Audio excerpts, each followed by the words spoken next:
सबसे पहले मैं अपनी पार्टी के राष्ट्रीय अध्यक्ष आदरणीय जयंत चौधरी जी का, समाजवादी पार्टी के राष्ट्रीय अध्यक्ष अखिलेश यादव जी का और आज़ाद समाज पार्टी के जो राष्ट्रीय अध्यक्ष है चंद्रशेखर जी का, उन सभी का मैं धन्यवाद आप सबके चैनल के माध्यम से करना चाहती हूँ कि उन्होंने संयुक्त रूप से, चूँकि यहाँ पर गठबंधन से चुनाव लड़ा जाना है, उन्होंने मुझ पर विश्वास जताया है और मैं लोनी की जनता का भी दिल की गहराइयों से आभार व्यक्त करती हूँ कि अगर आप लोगों का प्यार और आशीर्वाद मेरे ऊपर बना रहा तो मैं हमेशा आप लोगों की सेवा के लिए कार्य करते रहूँगी। कि पिछली बार आप भारतीय जनता पार्टी से चेयरमैन रही हैं और इस बार राष्ट्रीय लोकदल से तो गठबंधन है, उससे आप चुनाव लड़े, तो किस तरह की चुनौती आप मानते हैं? देखिए, जो काम करने वाला व्यक्ति होता है और जिसकी काम के आधार पर अपने क्षेत्र में छवि होती है तो उसके लिए कोई चुनौती मायने नहीं रखती। ये बात ठीक है कि पहले हमने भारतीय जनता पार्टी के सिंबल पर चुनाव लड़ा था, लेकिन इस बार हम राष्ट्रीय लोकदल के सिंबल पर चुनाव लड़ेंगे और ये एक स्थानीय चुनाव है।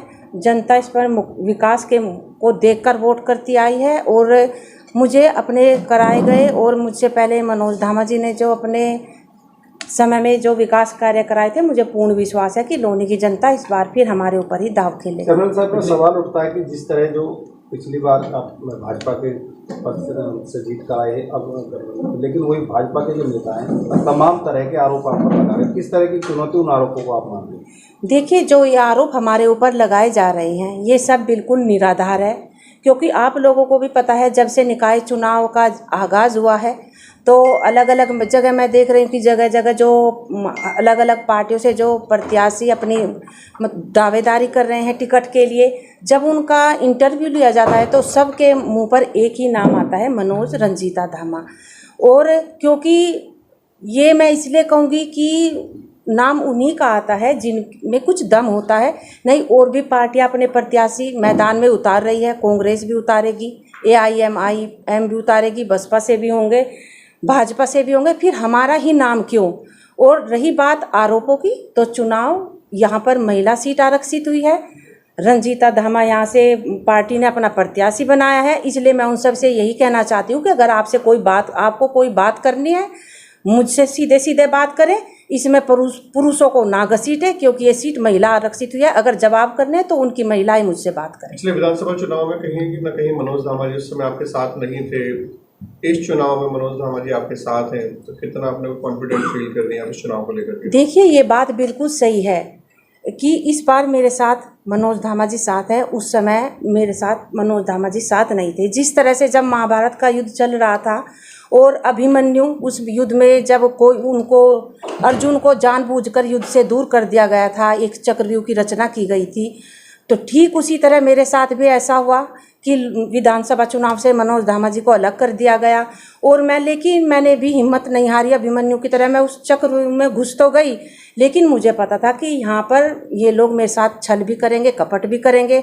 उन्होंने उस समय मुझे निहत्था कर दिया था, क्योंकि मेरे असली जो अस्त्र हैं वो मनोज धामा जी हैं। इस बार मेरे अस्त्र मेरे साथ हैं, इसलिए मुझे पूर्ण उम्मीद है कि कोई भी मेरे सामने मैदान में आ जाए। लोनी की जनता पर मुझे पूरा भरोसा है और धामा जी इस बार मेरे साथ। इस बार भी विपक्ष कोशिश कर सकता है कि जो आपको अभिमन्यु की तरह अकेला छोड़ दिया जाए, ऐसी भी कोई साजिश हो सकती है कि आपको लगता है कि एक बार मनोज धामा जी को दोबारा जेल भेजने की कोशिश की जा सकती है? देखिए, क्या जेल केवल मनोज धामा जी के लिए ही बनी है और किसी लोगों के लिए जेल नहीं बनी है?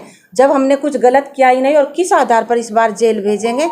हम हर चुनौती से लड़ने के लिए तैयार हैं। पिछले योजना में जो आपने विकास कार्य कराए, कौन सा ऐसा महत्वपूर्ण कार्य रह गया है जो अब आप जनता के बीच में? देखिए, चूंकि विकास कार्य तो हमने बहुत कराए हैं, लेकिन जो लोनी की मेन समस्या है जल निकासी की, उस पर अभी काफ़ी काम होना बाकी है।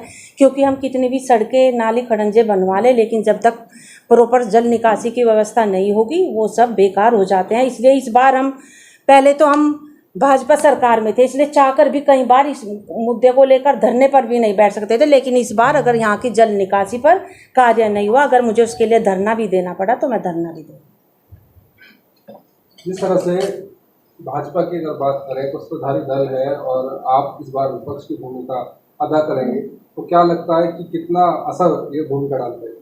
देखिए, इस बार ये साफ हो जाएगा। लोनी में तो मैं खासकर कहूँगी कि मैं ज़्यादा बड़ी बात नहीं कहूँगी, लेकिन जिस दिन चुनाव के नतीजे आएंगे उस दिन आपको फर्क साफ महसूस होगा। एक तरफ रंजीता धामा खड़ी हैं तो दूसरी तरफ तमाम भाजपा की लोबी खड़ी है, किसी की पुत्रवधू है, किसी की धर्मपत्नी है, और एक तरफ रंजीता धामा है। कैसे देखते हैं? देखिए, मुझे किसी से कोई डर नहीं है। हर महिला, चूंकि यहाँ पर महिला सीट आरक्षित हुई है, हर महिला को चुनाव लड़ने का भी अधिकार है, टिकट मांगने का भी अधिकार है। वो भी मेरी ही बहनें हैं जो चुनाव यहाँ से लोनी से लड़ेंगी, तो वो अपना बेस्ट देंगी, मैं अपना बेस्ट दूंगी। लेकिन लोनी की जनता को जो पसंद आएगा वो ये चीज़ लोनी की जनता तय करेगी। आप कह रही हैं कि वो लोग आपको मजबूत मान रहे हैं, कहीं ना कहीं हर कोई आपके बारे में बात कर रहा है, चाहे दल क्यों ना हो।